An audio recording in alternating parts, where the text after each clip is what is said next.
This Jocks 94.5 podcast is brought to you by Millennium Satellite and Video. Log on to msbnow.com.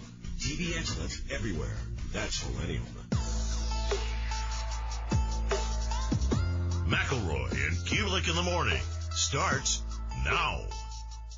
All right, welcome back in. McElroy and Cubelic in the morning. Hour number 2, Tuesday, August 19th, right here on Jocks. He's going to join us every week at this hour, at this time, to discuss everything Auburn. And we've been talking a lot of Jackson Arnold. We've heard from Hugh Freeze. We'll ask Andy Burcham about some of that conversation from last night. And he's with us every week thanks to our friends at Craneworks. Lift it, load it, grade it, grind it, move it, haul it, rig it, dig it, Craneworks, Rentalworks, yeah! The big dog's got it. The voice of the Auburn Tigers, Andy Burcham, on Mac and Cube in the morning is brought to you by Craneworks. Lifted, buy and rented, the big dog's got it. Now, Andy Burcham. Andy, we were just commenting on one of your questions to Hugh Freeze last night about playing 3 quarterbacks potentially against Baylor. I'm not sure exactly where most Auburn fans' comfort level would be with that or how that would have to happen. What did you take from his answer when you asked him that question? Oh, we started talking about Jackson Arnold and his development, and I think that Coach Freeze likes where Jackson is. He talked about the abilities, the capabilities of both Ashton Daniels and Deuce Knight. And I asked the question, could all 3 play in the game on Saturday? Or, next Friday, the 29th. And he said, yes. I don't. Now, listen, I'm not going to try and put words in Coach Freeze's mouth. I don't think he was talking about a rotation of these guys. I don't think he was talking about, one series you're going to see Jackson, the next series you'll see Deuce, the next series you'll see Ashton. I don't believe that was the case. But I believe that there were some opportunities that he would feel comfortable putting both Deuce and Ashton in the game, obviously after Jackson gets the start. I can understand the reaction from some folks. I'm not sure that was the intent of the head coach on Tiger Talk last night, however.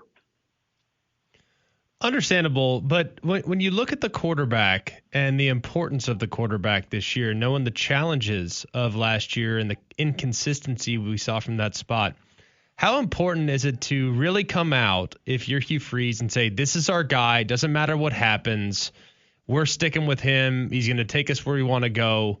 And whether it's an authentic endorsement or not, I feel like the messaging can be really valuable for a guy that at times has had some shaky confidence. Do you feel like that would be warranted to be emphatic in his praise of what Jackson's done to this point?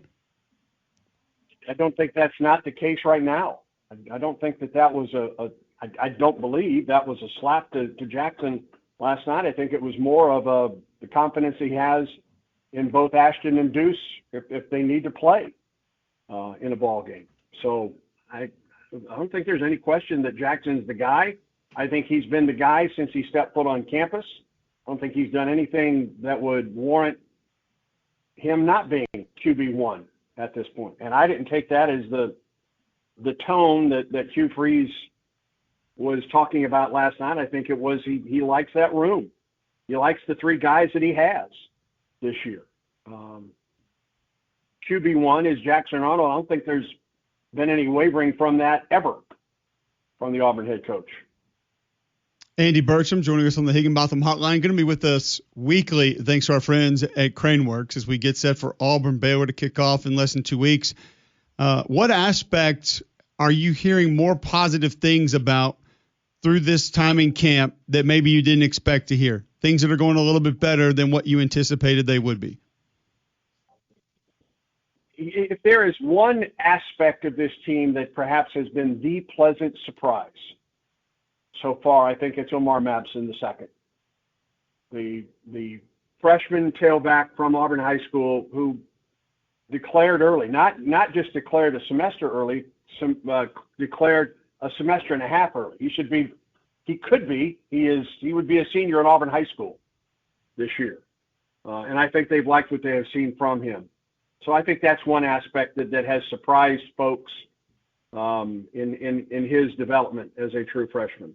I think Auburn has liked what it has seen from its defensive interior, because that was a question mark going in. You've got Falk and Crawford and Amaris Williams and Chris Murray and Jamonte Waller and Jared Smith, all those guys on the edge, but we didn't talk a lot about the middle two, at nose tackle and defensive tackle. I think they like what they have seen from those guys. I think they like the depth that they have seen from Bobby Jamison, Travis, and Malik Lockton, and Dallas Walker, and Jay Hardy, and Malik Autry, and Darian Smith, and Zykevis. Well, I think they like that depth. So I think that's one area that has moved forward, has given Auburn some more confidence in that defensive front this year. It feels like that to me. I mean, some people have kind of panicked about the offensive line. I actually feel like it's more of an endorsement about a group that I'm hoping to take a step. I think the offensive line's going to be fine, but the defensive line, especially on the interior, was something that we've been kind of waiting for. So, Sure. Look, I know you can look at it. It's dependent, glass half full, glass half empty, whatever you want to look at it. But to me, having the defensive line be more disruptive than the offensive line being able to protect is probably a welcome sight this year, knowing the offensive line's likely a strength. Is that fair? Last night on Tiger Talk, he talked about the offensive line and the fact that all of these guys are on draft boards, and that hasn't happened in quite some time. And you can add Tutal Miller to that list as well. Then he talked about in one-on-ones, especially with the tackles, guys like Keldrick Falk and Kieron Crawford have been very disruptive with Auburn's offensive tackles. And that's an area that he feels has to get better. On the other side, he said, even when that defensive front is penetrating the offensive line at this point, and this is the term that Coach used last night on Tiger Talk. They've got to cage the quarterback better than they have. So I mean, he likes this offensive line. He likes this defensive line. He's talked about where both of these teams, sides of the ball, have to continue to get better as Auburn gears up for that opener at Baylor on the 29th. Andy Burcham. I like the offensive line, guys. I like the fact that the middle three, Wade, Wright, and Luke, are there. That we're not seeing Dylan Wade having to bounce in and out from guard to tackle or maybe even at center so far. So I like this offensive front right now. Listen, I know we're a week and a half away from the opener at this point, and that's when we find out for sure about this group. But I like the potential of this offensive front. I'm absolutely with you. I feel like it's going to be a strength of the team for the first time in a long time. Behind them at running back, it sounds like there are positives with multiple guys. Do you have any sense of the order or how carries may be distributed early in the season?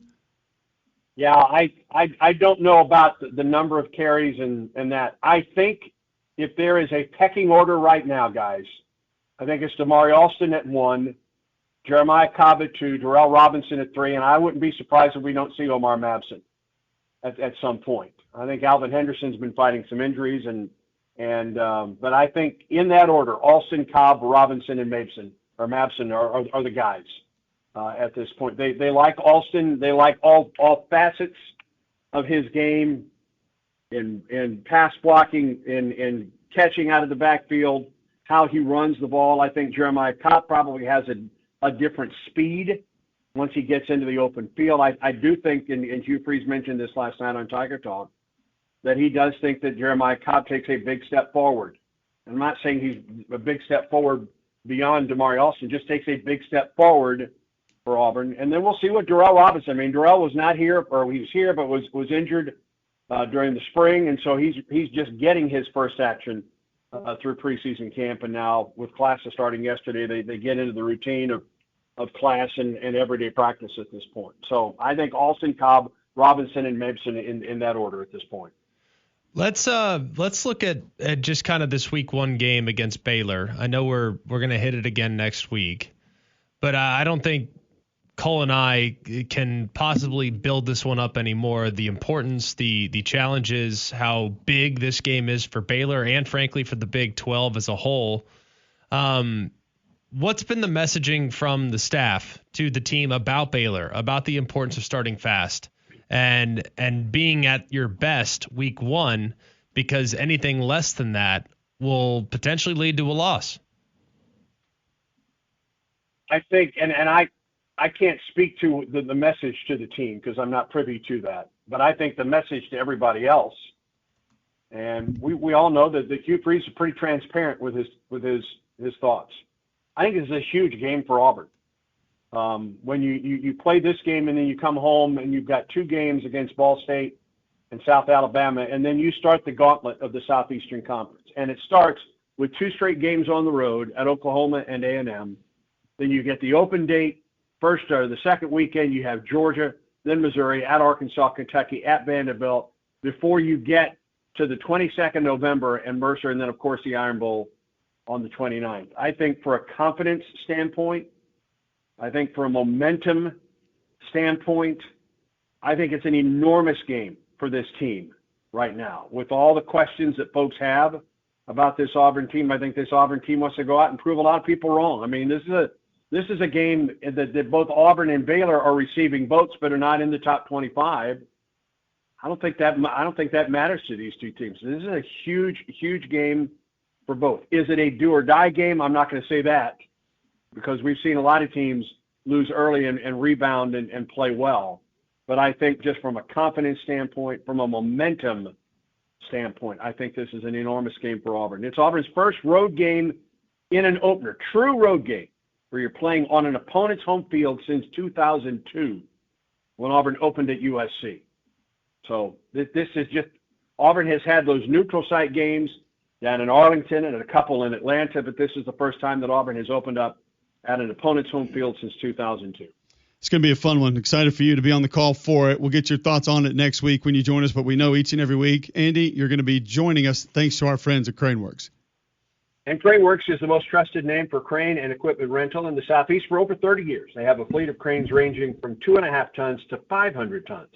CraneWorks also offers trained and certified operators and riggers to make sure the job is done right. Locations in Birmingham, Nashville, Mobile, and Huntsville. Visit craneworks.com for more info. Thanks, Andy. We'll catch up with you next week. Guys, have a great day. War Eagle. War Eagle. Andy Burcham, bringing it. Woo. First visit of the season. Excited. I like the energy. Let's go back to some of what Andy said in reference to the Auburn running back situation, the Auburn quarterbacks, just kind of get our thoughts on those. But first, Greg, tell our listeners about Polar Bear Services, because it is warm outside. Well, it's been a one-stop shop for me for so many different things around the house. Plumbing, electrical, they do an amazing job with that, but it's the HVAC system that is always put to the test this time of year, man. It's unbelievable how hot it's been the last few days. My home is about as comfortable as it's ever been because we have been proactive and making sure everything would be running smoothly this summer, because we brought Polar Bear Services out in June, make sure everything was running smoothly. Then we're good to go. Do it again before things turn a little cold here in a couple months. Just be proactive, be out in front of it, so your home heating system won't be put to the test when the weather starts to turn. They're always so reliable. Weston's done a great job of building this company on a foundation of trust and integrity. Always greatly appreciate the service that we get from them. And I especially appreciate how quickly they respond and the quality of the work they do around the home. So remember, if you have a problem with your electrical, plumbing, heater, air, just pick up the phone and call the Bear. It's 205-497-BEAR. It's 497-BEAR. All right, when we come back, more on the Auburn quarterback, running back situations, and an all-time member of the name team in college football. Next, right here on Jocks.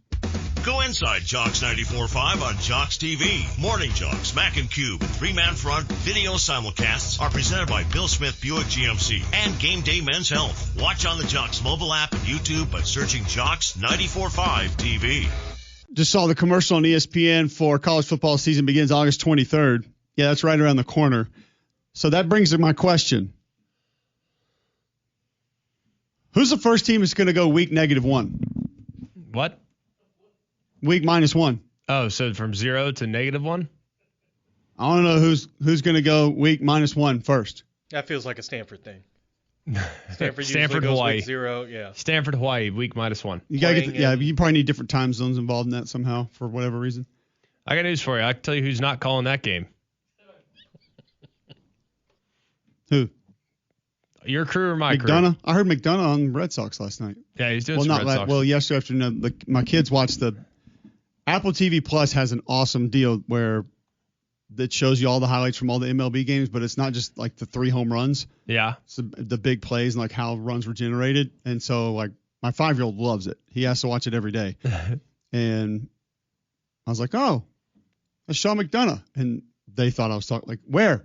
At bat? I was like, no, definitely not at bat. No. Well, yeah, he does. I don't know how many, maybe like 10 Red Sox games a year, thereabouts. Almost always at home. So yeah, it's not that. Is that the goal? Is to get to the point where you can just be that selective about what you do? Yeah.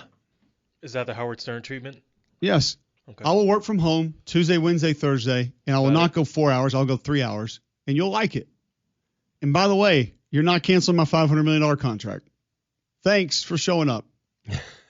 Some days we might go 4 hours and 15 minutes. Other days we might go 2 hours and 10 minutes. You'll just be glad to have me. Don't feel like I'll ever reach that point in my career, but man, it must be one nice. can dream. Must be nice to say, you know what, I'm going to give you.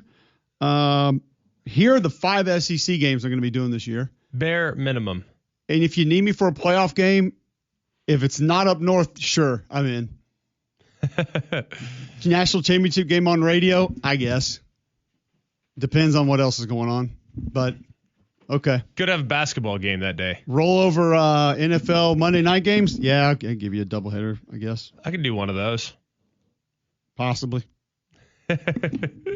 All right, which brings me to week -1 games. Whoever goes there obviously makes me think of like freezing temperatures.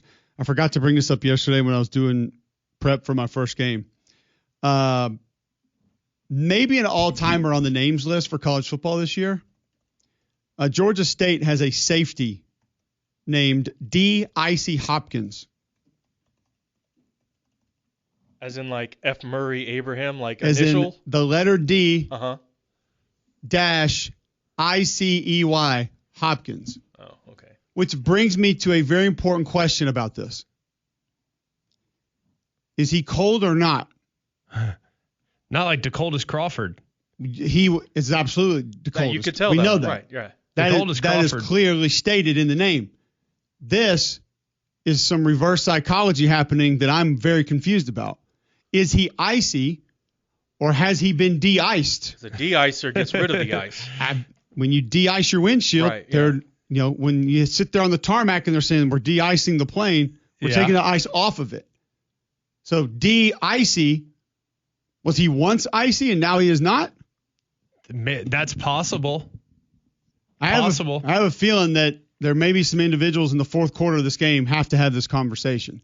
And based on the other team involved in this game, they're going to be really freaking pissed off about it. I'm just going to go ahead and let y'all know that. But it's probably coming. Don't let this kid get a pick 6 down 42 in the fourth.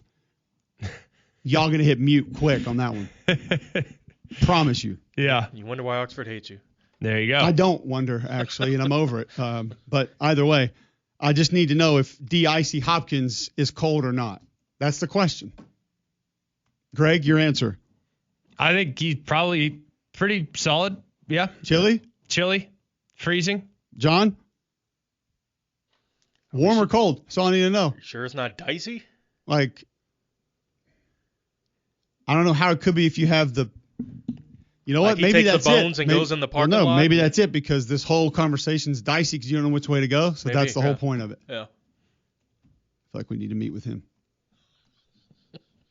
Just have a conversation on this whole thing. Yeah. All right. So sticking with the Auburn football conversation, some of what Andy Burcham said about running backs, a little bit of clarity there, Greg. Going further with the quarterback discussion on level of confidence, multiple guys playing. I think we've talked about Ashton Daniels and what he brings. I think Taylor Green would kind of be his comp for me. I'm not saying he's the exact same player, but just how he runs, his body type, kind of how he throws the ball as well, the release somewhat similar, but they're not the same. Jackson Arnold, twitchy, quick. He can tuck the ball and go in a hurry. Yeah. Ashton Daniels a little bit more of a lumber, but when he gets going, he can run past you. So you kind of want to see what you have in game situations. If you did design things in the run game for the quarterbacks, those two might not carry the exact same runs because they give you different things. Correct. So I don't think it would be a bad thing to see Ashton in the offense, and maybe what he brings that's a little bit different. It's just I don't know if I want to see it very early because you've made all the points about Jackson Arnold, confidence, get off to a good start, get going quickly. I think that's what Auburn fans want to see in this opener against Baylor. Yeah, and I think there's reason to believe when looking at the quarterback run game, they are going to lean heavily on it. Whether or not it's the primary thing that they do on third down, short, red zone, I think that's the most likely spot that you'll get it. But I will be surprised if quarterback run isn't a huge part of their approach. I really will. I'll be really surprised by that. I'm not saying if that's the case, you definitely need Ashton Daniels ready for 100%. A series, for a quarter, for absolutely. A 2-game stretch. It's absolutely 100% possible, which is why I think they brought Ashton Daniels in to begin with. And they could have taken 2 freshmen. They could have done that. Could have taken the guy that I'm blanking on his name. Who's the third string guy? Deuce Knight. Deuce Knight. They could have taken Deuce. They could have taken a developmental guy. Instead, they decided to go take an established veteran that would have likely been a starter elsewhere and put him in, a backup role and paid him decent for that as an insurance policy. So I think they anticipate quarterback run being a big part of what they do. Well, one place that I know is not de-icy, it is just icy, will be Bromberg's. Yeah, it's terrific. You can get ice there. Natural diamonds, one-of-a-kind natural diamonds. Absolutely beautiful stuff that they have there in the Bromberg store. Both locations are amazing. Right now they are improving and renovating the Mountain Brook Village store in an effort to make sure that elevated experience is taken to the next level. We already know the sales staff's incredible, super knowledgeable. The selection's amazing. They have so many different options that will benefit you long term and make sure that they are kept in your family for multiple generations, whether it's gold, silver, platinum, you name it, one-of-a-kind jewelry, natural diamonds that are, of course, one-of-a-kind. It's just a special experience. So it's the only place I've shopped since we moved back, and it's why the only place I will continue to shop since we moved back. It's Bromberg's. They're the very best. Check them out in the Mountain Brook Village store, and then check them out you can check them out online. You can also check them out at the Summit. It's Bromberg's. Before we go to break, I do want to give props to Jolly, who tweeted in the show a little bit earlier during our conversation about grills. Does Bromberg's do grills? 5 question marks. Don't know that. I have a feeling they can figure it out. I think you can buy the diamonds and have those put in your grill. Okay. Don't know for sure, but I would imagine you can buy loose diamonds and take them to your grill maker and get it taken care of. A lot of diamonds in Alabama's new Beats by Dre commercial also. Have you guys seen this? I hadn't seen it. Where is it? Just stuck all over the jacket for Ryan Williams. It's an interesting look. It looks expensive. I'm sure it is. Definitely expensive, I would imagine. All right, when we come back, Dan Mullen on his quarterback situation at UNLV and an older roster. How much that's going to help him this fall. Next on Jocks. The capital of the sports talk nation. This is Jocks 94.5 and JocksFM.com. Birmingham. All right, welcome back in. McElroy Cubelic in the morning, 8:30 Tuesday, August 19th, right here on WJOX. We're going right to the Higginbotham hotline. UNLV head football coach Dan Mullen going to join us. We have a lot to get to, a lot to talk about. Coach, I saw where you had, I believe it was a comedian, somebody come perform from your team. This is something that all coaches are doing now. You get different people come in, entertain. But we talked yesterday, how many kind of conversationalists do you have to come in sort of and have these fair warning conversations with your guys about what's going on in Las Vegas, what's around the city? Like, don't do this. Be careful with that. Watch out for this. It feels like that's just a little extra, obviously, with where you are geographically compared to a lot of other coaches. It's actually, to be honest with you, it's actually the least amount you've ever had in your career for me. And it's because there's so much to do here in Las Vegas. One of the interesting things with a lot of the kids, when you always have those conversations, you're on a college campus, And college kids like to have a lot of fun. And, you're around the campus. Hey, what's going on? Well, there's parties. And what else is there to do in whatever college town? There's a fraternity party or a sorority party, or there's a football party, or there's the college bar. Here in Las Vegas, there's so much going on for our players. I mean, we did things in the off season where, 1 week our guys are, they're at the Michael Jackson 1 show. The next weekend, Kenny Chesney's playing at Sphere. The next weekend, they're all ringside at UFC. There's so many different things and so much to offer for everybody. It actually is one of those things. It was when I took the job, I was worried. I'm like, what are all the things I'm going to have to keep these guys out of? And there's so much for everybody. That's such great entertainment here in Las Vegas. It ends up being one of the least distraction places because you do what you enjoy. You do what is your interest, and it's not just that there's so limited things to do. It makes it a lot of fun for the players. Coach, one thing that'll be a lot of fun this weekend is you guys teeing it up, not on the golf course, but in week 0. I think you'd probably love to get out to the golf course. Probably a little warm this time of year. And look, first opportunity, you get to go see Idaho State, one that will be awesome. Be curious to see exactly how things work for you. But how have things gone so far in fall camp?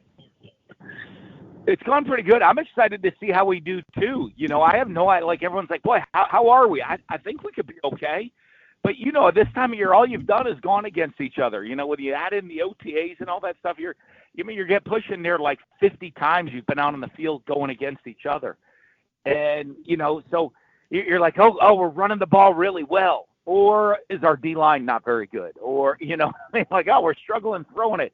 But our secondary's really good. Or we're not very good in the pass game. All those seasons when you get ready for game one, one for me, it's been a couple of years since I've been on the sideline, so I'm fired up for game one. Our players are ready to go hit somebody different, and it just gets to be Idaho State this year. And, it's one of those things for us, especially year one in the program, so many new faces. I don't know very few of the guys on our team if I ever gotten to see live or coach live on the sidelines in a real game, in real live action. So I know we're fired up. I'm excited to get out there. I'm excited to see how this team performs, not going against each other, how they perform on game day going against somebody else. Dan Mullen, UNLV head coach, joining us on the Higginbotham Hotline. All right, so let's go into the roster just a little bit. Let's start with quarterback. You've got an interesting QB room. Where is that QB situation for you right now? It's both guys have battled, with Anthony Calandra and Alex Orji. Both guys have really you start in this battle of learning the offense, learning a new system, adjusting to it, and then us putting them in situations that they do well. They both have some similarities, but they do have differences in their games. And, it'll be one in game one. Both guys will play in game one for us for sure. And it's a long season. But I want to make sure on game day too, I want to see what I've seen in practice be answered on the field in a game and see how guys respond to that pressure and that adjustment right now. It's been one thing learning the offense all off season. Now it's this week is adjusting. How do they learn a game plan? This is our first time, all of us together, of putting a game plan together and seeing how they adapt, with the different checks that we're going to use in this game. But we're going to play both of them this Saturday and then see, kind of make decisions from there moving forward. Could it be a scenario where you go with a 2-quarterback system throughout the season? I know you've done that with success in the past. Best example being Chris Leak and Tebow back in 2006. But in a perfect world, do you have one, or are you perfectly comfortable knowing that the skill sets of Orji and Calandra are so different, you could actually end up playing 2 all season? Yeah, I think as long as the quarterbacks have different skill sets, it certainly makes it easier if you're going to play both of them, right? Because you're kind of putting them in to do what they do well. It's trickier if they have the exact same skill set that you say, hey, I'm just going to, then you're kind of just rotating quarterbacks to rotate them. So the fact that they have a different skill set might offer us that opportunity to play both of them. But, one of the things, those guys are really close, in today's world. I mean, they both have played. They both started games in major conferences. and with Alex at Michigan and Anthony at Virginia. So, they have experience. So we're gonna, in the end, I want to have them both ready to play for the season. I know if we have high expectations for the program this year and for this year's team, to do that, you have to have depth and you have to have guys ready to go play. I think they add depth to the quarterback room, but they're, like I said, because of their skill sets, you might see both of them all season long. How much does experience help you? And it always helps everybody, but if somebody were to turn you guys on week one, they're going to hear names that they've heard. JoJo Earl, we know him. Like Varkey's Gums, I tried to tell people when he transferred from North Texas to Arkansas, I was like, this kid can play football. Like, he's got a load of talent. Coy Moore's been around the SEC. Kevon Lee, people are going to remember his name, obviously, where he played in the Southeastern Conference. How far ahead of the curve did that put you as a first-year head coach? I think, one, I mean, it certainly helps with the entertainment value of things, and I think that's the transfer reporter world is people are tuning in saying, hey, I remember watching this guy, or I remember recruiting him. We have that. I have several guys that played for me when I was at Florida. We have the guys that we recruited. I mean, Kevon Lee had a huge year at Penn State a couple years ago. I know I recruited him, especially – down in the southeast United States, we have a lot of former SEC players on our roster right now. So as people are tuning in and saying, hey, I remember that guy. I remember watching that guy. I think it certainly helps. I think it helps us. It helps in game one for us and you're already seeing it, some of the maturity you have on your team of the adjustment to game week and, really starting with yesterday's practice. We got practice here this morning. Coming up shortly, but that experience for the guys of, hey, I've played in games before. It's not wide-eyed. It's not like, oh wow, it's going to be a lot different. It's that kind of that energy and that excitement of, coach, hey, we've done this before. I'm ready to transition. I'm ready to get out there on the field and make things happen. When you look at all the new, has that altered your traditional install? All the new players. I know it's going to be different anyways. You're a new coach, but have you had to maybe adjust how you install your offensive and defensive schemes because of how many guys that haven't played together? Has it changed your approach at all from a coaching standpoint?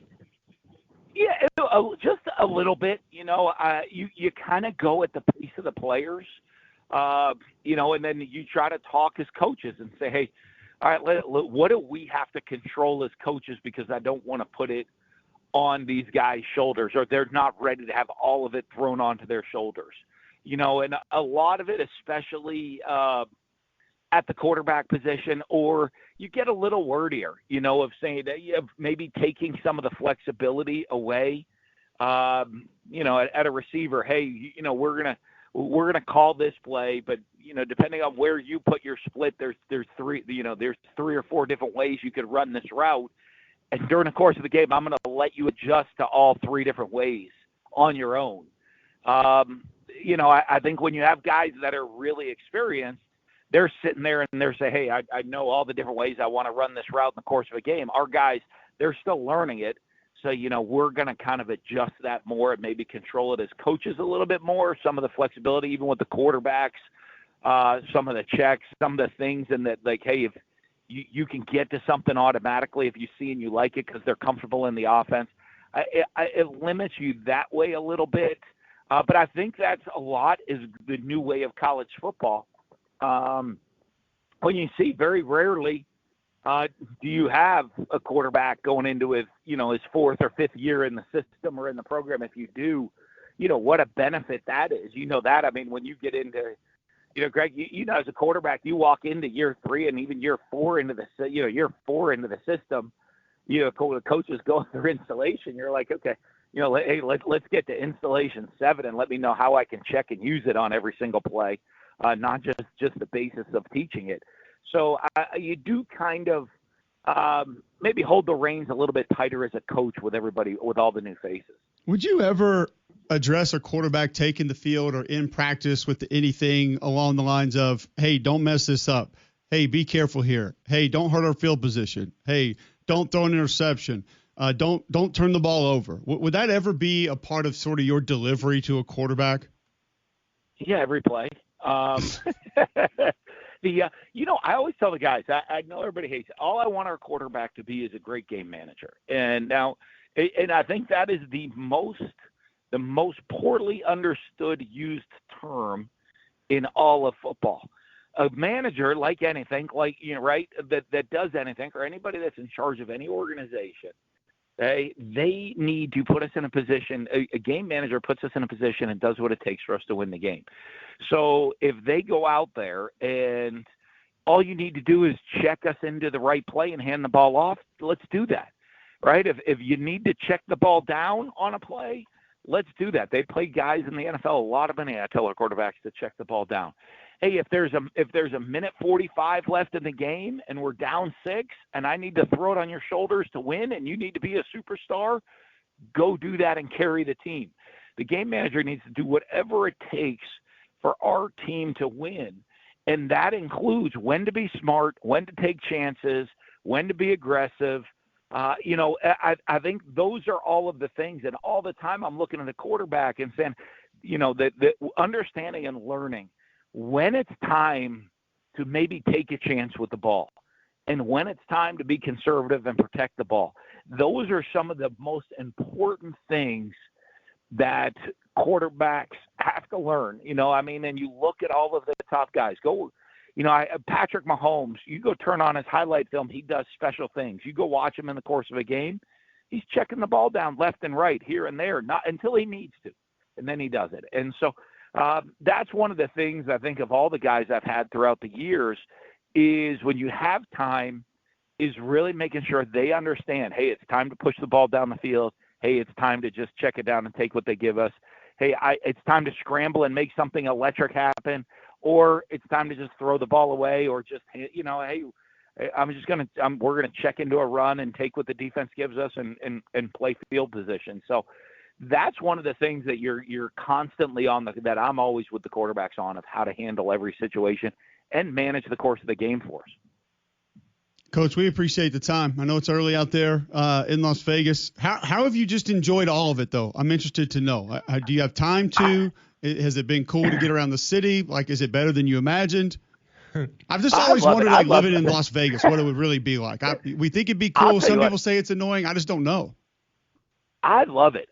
Listen, when you live here, it is such an awesome place to live. As Greg said, my golf game right now, Southern Highlands Golf Club is closed right now, and it's a little hot out. You got to get out on the field early, before that heat really kicks in this time of year for us. But you know what? It is a fabulous place to live. I mean, when people say it's kind of a small town, it is. It's a big city in a small town. I mean, you're talking. It is. You can get to every top restaurant in the world is at your fingertips. Every show, every bit of entertainment. It's the sports and entertainment capital of the world. It's all right here at your fingertips. And, you get in the car and you're leaving. If you ever want to go to the Strip, which a lot of locals don't. I went to the Matt Franco comedy show the other night, walked in, and Matt's like, "Hey, where are you from?" And we're a family. Like Las Vegas, he's like, wow, it must be a good show if you're coming down to the Strip, because locals, I know y'all don't like to come down to the Strip. But it's all right there at your fingertips if you want it, and it's not if you don't. And you have such a great community, great place to live. I've really enjoyed living here.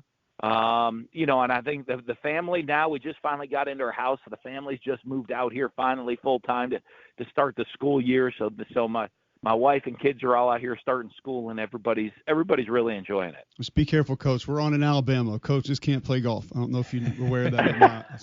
They're not allowed to do that. So. I heard that's a faux pas down there, right? It's not fair. It can't happen. We appreciate the time. We're really excited to watch your team this year, Coach. Thanks for taking some time with us. I appreciate it. I'll talk to y'all soon. Have a great day. There you go. Dan Mullen, head coach at UNLV. Just so interesting, man. Like his roster he's got, the offense he's going to put in, how he's got to put it in, who he's leaning on. I think it could end up being a really fun team to watch this year. You pull up the Our Lads, which does a great job keeping track of all the depth charts, and these aren't 100% accurate, right? But I'm just going through and looking. It's a lot of orange, man. In there too deep. And usually blue is a returnee, orange is a new addition. And then you have freshmen that are usually light purple. In there too deep offensively, you have a grand total of 7 guys that are the color blue out of 22. In the too deep. Correct. In the too deep. On defense, you have 7 guys that are blue with another 15 that are orange. So in their 2 deep, meaning their top 44 players, 30 of their top 44 are new additions by way of the portal. And that's not including the 3 deep, which has more orange players that are on the list as well. So it's crazy, and they could be pretty good because I like some of their personnel. Like, they have guys that have played high-level football before. JoJo Earl being an example from Alabama. Alex Orji from Michigan. Anthony Calantria. Chief Borders from Pitt in Florida. Chief Borders have been around for a bit. I didn't know what NIL deals he's got out there in Vegas. Marquise Gums, who played at Arkansas. In North Texas. And exactly. Just a handful. Jake Pope, Bama, Georgia. Yep. Denver Harris, formerly of A&M and LSU, and UNL, and now UNLV, and prior to that, UTSA. So a handful of Columbia, guys. South Carolina locker room guy. A handful of guys that are definitely well traveled, but several of which are on School 3. But hey, if the stars align, I mean, the talent is there. There's definitely talent. You just got to get on the same page. And if he can do that, then maybe it will look good. Maybe it will be one that we need to kind of pay attention to and see. I have 2 things that I need to get to as it pertains to college football. One is a visual that I need to know if you guys are okay with. Is it right or wrong? We'll discuss that. 2 is a money topic around college football that I do not think you will believe the amounts discussed, for what, and how they will or will not spend it. Next on Jocks. Go inside Jocks 94.5 on Jocks TV. Morning Jocks, Mac and Cube, 3-man front video simulcasts are presented by Bill Smith Buick GMC and Game Day Men's Health. Watch on the Jocks mobile app and YouTube by searching Jocks 94.5 TV.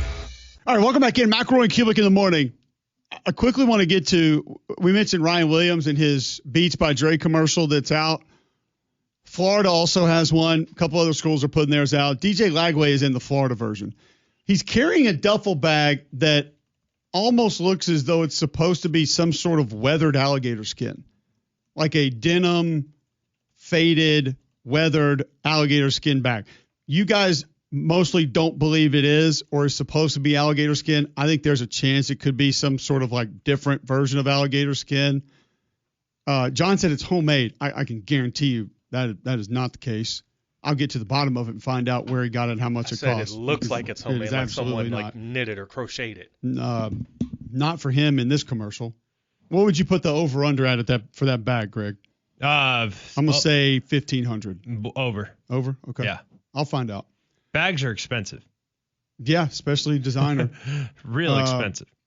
I do love the shorts walking into the stadium for both guys, something I wish we could have done when I played. The friggin' suits on game day was miserable in September. Not fun. It's just not. There's no excuse for it. The good news is we were outside for like 5 seconds. And Tuberville actually changed that the year after I left. He said, he was like, you know what? He's like, yeah, them guys need to be comfortable going to games. I was like, where was this last 2 years? September 18th in a suit. Walking 1.5 miles in Tiger Walk. Is that how long it is? No, but feels like Felt it. like it. Big games, it feels like it's 10 miles. It takes forever. It's awesome. So I'll just ask this question. If it were, or a player were, to be on Florida's football team and carry around an alligator skin bag, that's actually going against yourself, correct? Pretty much. Almost like being DIC. DIC. Or is that a more creative way of saying keeping your family members' ashes in an urn? That's a good thought. But I don't like, think, oh, Billy, we're not going to bury him. I definitely I don't know. This is tough because I don't know for sure. Like, you just compared it to Gary the Gator. He's still with us. The Earn we reference. Carry him every day. I don't know for sure. I got to double check this. I don't think there are any actual alligators on Florida's team. I just got to double check. I don't know for sure. I think Al and Alberta are not alive. I've seen them play. They're all there. I've seen the Gators play. Well, they don't look reptilian. from my vantage You point. must have missed those gray uniforms. You they must wore a be. couple I mean, years you ago. might have a different vantage point on the field than I do. You're up close. You didn't can see it those a little bit alternates they better. wore that year? I did. That was 10 years ago, though. The statute of limitations has run out on those because those are criminal. Those were literally the worst uniforms in the history of uniforms. Honestly, give us a worse college football uniform than that. They were somewhat creative, so I they're acknowledge not. that. That was not creative. It was 100% dumb. And the person at Nike that got that cleared it, Phil Knight should have immediately fired him. Down. I don't care if you created half the Jordans or every Kobe or whatever other Air Max, you're fired. Anyone who thinks that's acceptable is gone from this department of creativity. Goodbye.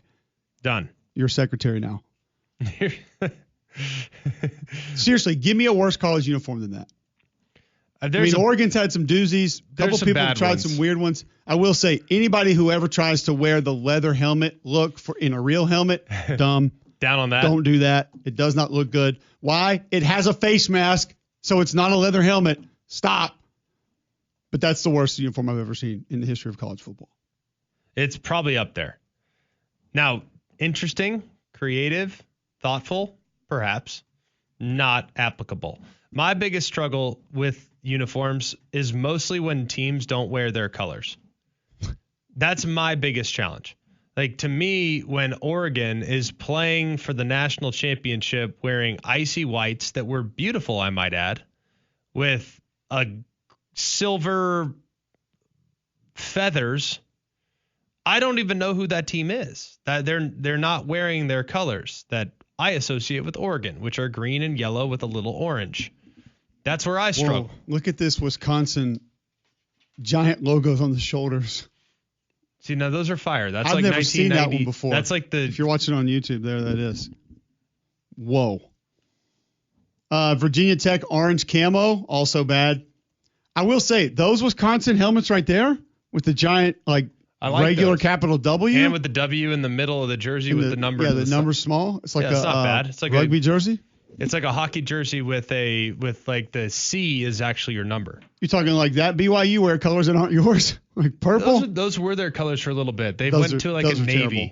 They went to a navy for a while, BYU did. These is Football Scoop's worst uniforms of all time. Actually, in modern history. They have the Tennessee black jerseys in there. I think the Tennessee grays are some of my least favorite. There it is. In all its might. Disgusting Florida uniform. Look at Yuck. This is McElroy and Cubelic in the morning.